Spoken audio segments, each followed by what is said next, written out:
की जय हो। कार्तिक महात्म्य की जय हो। पृथक ने कहा है, नारद जी, यह तो अपने महाप्रभु शंकर की बड़ी अद्भुत कथा सुनाई। अतः कृपा करके आप यह बतलाइए कि उस समय राहु उस पुरुष को छूटकर कहाँ गया। नारद जी ने कहा, उसे छूटने पर बर्बर के नाम से विख्यात हो गया और मानो नया जन्म पाकर उसने अपने आप को धन्य माना हो, तथा वह धीरे धीरे जलंधर के पास गया। वहाँ उसने शंकर जी की चेष्टा की। सुनकर दैत्यराज ने बड़ा क्रोध आया। उसने अपने दैत्यों की सेना सजाने की आज्ञा दी। काल नेमी और शुम्भ निशुम्भ आदि सभी महाबली दैत्य तैयार होने लगे। एक से एक महाबली दैत्य करोड़ों की संख्या में निकलकर युद्ध के लिए तैयार हो गए। महाप्रतापी सिंधु पुत्र शिव जी ने युद्ध के लिए निकला। उसने आगे महर्षि शुक्राचार्य छिन्न सिर रहा हुआ। फिर भी उसी समय जलंधर का मुकुट खिसक कर धरती पर पड़ा।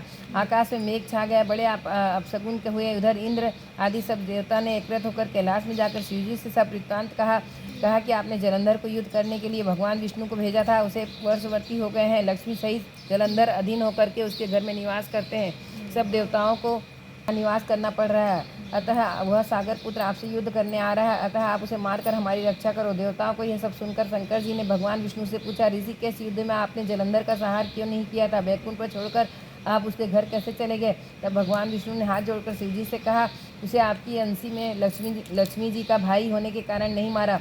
बड़ा ही वीर व देवताओं को अजय है। मैं सत्य कहता हूँ, उसे कोई भी नहीं मार सकता। इस पर लक्ष्मी जी से मुग्ध होकर के मैंने स्वयं उसके घर में रहने का वर दे दिया है, इसीलिए उसके घर में रहता हूँ।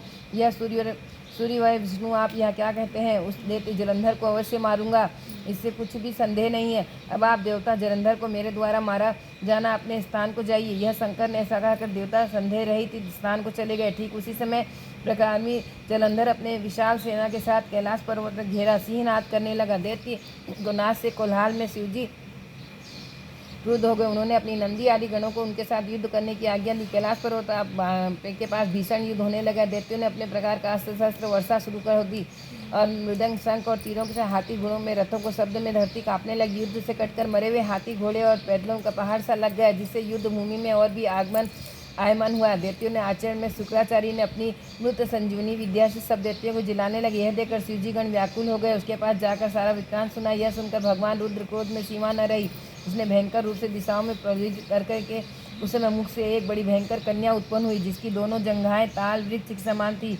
वह युद्ध भूमि में जाकर असुरों को चर्बन करने लगी। युद्ध भूमि में इस तरह विचरते हुए शुक्राचार्य जी ने पास पहुंची। शीघ्र ही उन्हें अपने उदर में गुप्त कर लिया। फिर स्वयं भी अंतर्ध्यान हो गई। शुक्र के गुप्त हो जाने से दैत्य के मुख में मलिन पड़ गया। वह युद्ध छोड़कर भागने लगे। इस पर नेक, शुंभ, निशुंभ और कालनेमी आदि सेनापतियों ने अपने भागते हुए वीरों को देखकर शिवगणों को बड़ा कठिन प्रहार किया। ऐसा शिवजी को नंदी आदि वीरगणों पर, जिसमें गणेश और स्वामी कार्तिक भी थे, अपने गणों को रोककर दैत्य को भीषण युद्ध किया। बोलो श्री कृष्ण भगवान की जय। बोलो विष्णु भगवान की जय। बोल कार्तिक देवता की जय हो।